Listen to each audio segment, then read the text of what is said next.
Avvalambor assalomu alaykum hurmatli obunachilar. Sizlar bilan men Mikey. Do'stlar, bugungi videoda biz Dream va Daquavis'ning battle'ini ko'rib chiqamiz. Bilsanglar kerak, yaqinda Daquavis mana shunday ko'plab shortslar qo'ydi. Bu esa Dreamga bizning tilda viziv ma'nosini anglatdi va Dream buni qabul qildi va u ham mana shunday shortslar qo'ya boshladi va men ham jangga tayyorlanyapman degan ma'noda Daquavisga ishora berdi va ularning janglari boshlandi. Ularning janglarini Mr. Technodet, ya'ni Technoblade'ning otasi boshlab berdi va ular просто bomba edilar. Daquavis 11 million, Dreamda esa 32 million obunachi bor. 5 yil oldin Mr. Beast'ning YouTube kanalida Technoblade va Dream musobaqasi bo'lib o'tgan $100,000 uchun. Va endi ikkinchi o'rin uchun jang qilishmoqchi. Chunki Technoblade dunyo bo'yicha birinchi PvP'er. Dream Daquavisga qarshi. Ajoyib. Bu o'yinni to'g'risi Daquavis juda kutgandi. Va ko'pchilik mana shu o'yinchilarni fake degandi. Endi Daquavisning PvP'sini ko'rib o'tishimiz mumkin. Bu yerda esa Technoblade'ni yo'q qilgan. Ko'rinib bersa ham yaxshi. Bu esa Mr. Technodet, Technoblade'ning otasi.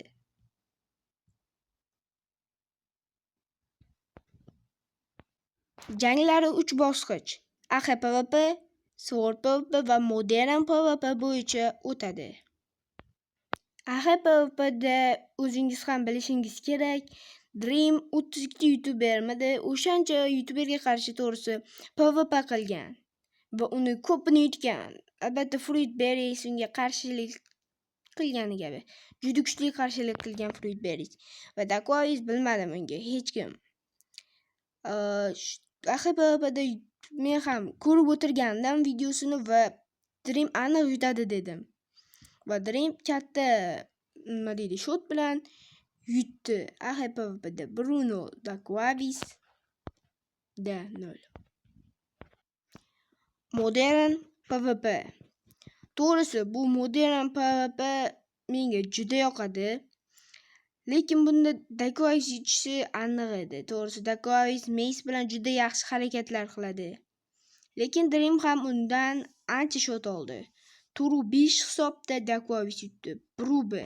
Oxirgi match, ya'ni original PvP buni hal qilib beradi va kim eng zo'r PvP'ligini bilib olamiz va o'sha o'yinchi $100,000 beradi yutganga. PvP: sehrlangan full bronya, sehrlangan qilich, 5 ta oltin olma bilan bo'ladi. 12 ta shunday. Va PvP juda ham ajoyib o'tdi. Dream o'zining PvP'ni zo'r o'ynashini ham isbotladi. Qanday? Chunki u Daquavis joni kam vaqtda uni qo'layotganda please dedi. Va Dream ochiq ko'ngil dedi. Va bilsanglar Daquavis hamma Minecraft o'yinchilari team bo'lish uchun o'tirib turadi. Daquavis ham shunday qildi. Dream o'shanda agarda yutganda umuman bitta shotga oldinda bo'lib 5 ta shot olishi ancha yaxshilanardi. Ya'ni bu matchda turu 5 hisobda Dream yutgan. Lekin 3-5 hisobda yutib ketishi mumkin edi. Bu unga juda easy bo'lgan. Va Daquavis просто bu matchda negadir o'yna olmagan. Va bu videoda win, ya'ni Dream bo'lgan. Keyingi match Skill Gamerslar va mana shu Skill Gamerslar bu o'rtasida bo'lib o'tardi. Bu yaqinda chiqqan video, to'g'risi ajoyib video ekan. Premyera qildi Dream. Bu skill levellari juda ham ajoyib. Minecraft klatchlari va mana shu Minecraft challenge'lar o'rtasida bo'lib o'tardi va bu o'yinda ham yutganga $100,000 berilardi. Va birinchi match Elytrada kim tez uchish. To'g'risi Dream ancha oldinda boshlagandi, o'rtalarida ham ancha Dream o'tib ketgandi. Lekin VARga qarashganda to'g'risi Dakovic yutibdi. O'zim ham tushunmay qoldim nega. Dream 1 kelgandi dedim. Va bu matchda Dakovic tan olish kerak, yutdi. Mana ko'rib o'tishingiz mumkin, Dakovic birinchi kelgan. Keyingi challengeimiz bu lavada qayiqdan o'tish bo'ladi. Menimcha ko'pchilik Minecrafterlar mana shunaqa o'yna olmasa, u Minecrafter emas. Va Dream qilibdi işte bu vaziyatda. Lekin Dream baribir Dream Dakovic buncha maqtangani bilan u bu challengeda yutqazdi. Dream yutdi. Dream hatto uni kuzatib ham turdi oxirgi vaziyatlarda, lekin baribir Dream yutdi. Mana ko'rishingiz mumkin, Dream undan ancha avval kelgan va Dakovicni просто kuzatib o'tirdi va Dakovic ana vaziyatda yiqilib tushdi. Dream chunki undan zo'rligini bu bilan isbotlamoqchi bo'ldi. Dream baribir old, Dream baribir yaxshi o'ynaydi. Va ko'rishingiz mumkin, Dream birinchi o'rinda keldi. Varda ham ko'rishingiz mumkin, Dreamning qo'li birinchi tekkan. Bu musobaqada Dream yutdi. Keyingi challengeimiz parkur. To'g'risi bu parkur juda qiyin ekan. Baribir pro-da. Pro uchun qiyin narsani o'zi yo'q va Dream bu vaziyatda ancha oldinlikka erishdi. Ya'ni birinchi o'rinda ketmoqda hozirda. Drop. Menimcha bu skill game'da Dream yutadi. Xuddi duellarda yutgani kabi. Va ko'rishingiz mumkin, Dream parkurda g'alaba qozondi. To'g'risi unga menimcha easy bo'ldi deb o'ylayman. Dakovic juda orqada edi.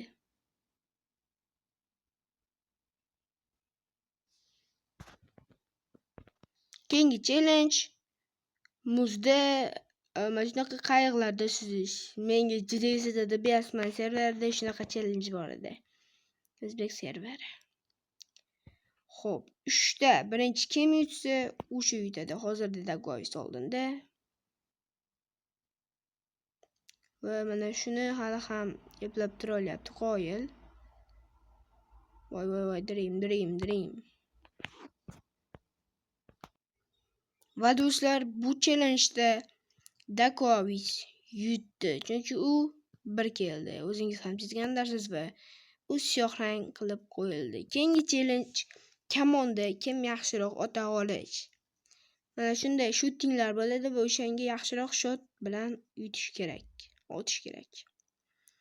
YouTube'da hali hech kim Dakovic bilan Dreamning batalini qilmabdi va men birinchi bo'lib qilishga qaror qildim.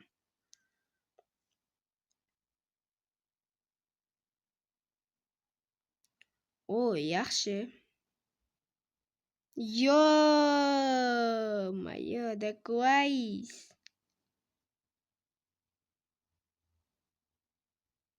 Yo. U ham tekkizdi. Bu challengeda bilib o'tganingizdek Dream yutdi. Keyingi challenge menimcha kim zo'r uy qura olish. Dream to'g'risi men bilardim zo'r kamonchi ekanligini. Xo'p, bu challengeni ham ko'ramiz. No, I'm too high. Wait, I think I'm too high. What the heck? Yes! Oh, you're kidding me. I was one too high. I was one too high. I did the same thing. Farm.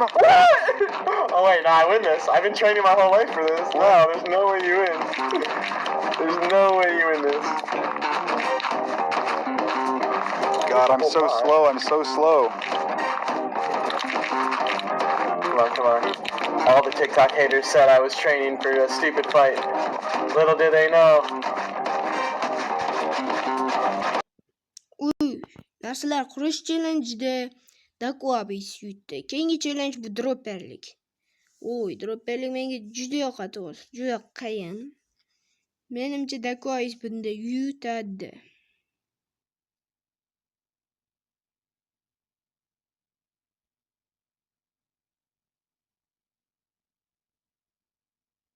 Ajoyib. Dakovic ham sakradi. Ajoyibdan-da ajoyib. Bu challenjda do'stlik g'alaba qozondi. Keyingi challenge Tridentda kim yaxshiroq ucha olish, ya'ni suv. Bilasizlar, Tridentda adashmasam qanaqadir Squid degan sehr tridentlarni uchira oladi. O'sha orqali hozir ular yutishlari kerak. Dream to'g'ri tushunmay qoldi va Dakois oldinga o'tib ketdi. Bu challenjda Dakois yutdi. Hozirda tur 3. Agarda hozir Dream yutsa, teng bo'ladi va oxirgi match bo'ladi. Agarda Dakois yutsa, yutishi aniq bo'ladi, uzr. Xo'p, Dream yiqilib tushdi. Dakois orqasidan ketmoqda. Dakois yiqildi, qoyil. Menimcha buni ovozini eshitmasangiz bo'lmaydi.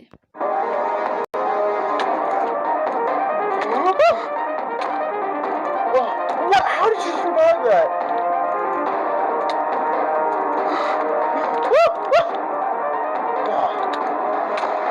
Easy! What?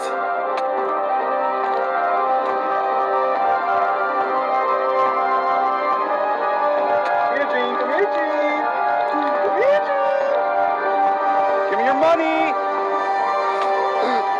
No! Yes! No! Yes! No! I won! You're kidding me! Yes! Oh! You're joking! Manhunt time! This is my bridge! Manhunt time! I won! You hardly even sped brakes the entire time! Let's go! Easy! You're kidding me. You're actually joking. You barely even did any damn speed bridging. Hey, you gotta work smarter and harder, my friend. Oh, this is my bell. I own this. Let's see that from another angle, this time from the side. Yep, still failed. Let's see it in slow-mo. Ooh, too short. You know what? I want to see this some more. Let's see the bottom angle. O'zingiz ham ko'rdinglar, hozirda Dream mag'lubiyatga uchradi va 100 million ming dollarni endi Dakoisga berishga majbur. Videoni kuzatganingiz uchun rahmat. Bu videolarning barchasi Dreamning YouTube kanalida bor. O'tib ko'rishingiz mumkin. Albatta, shuncha ma'lumot uchun bitta like va podpiska menimcha qiziqmasangiz kerak. Sizlar bilan Mikey bo'ldi. Hammaga rahmat.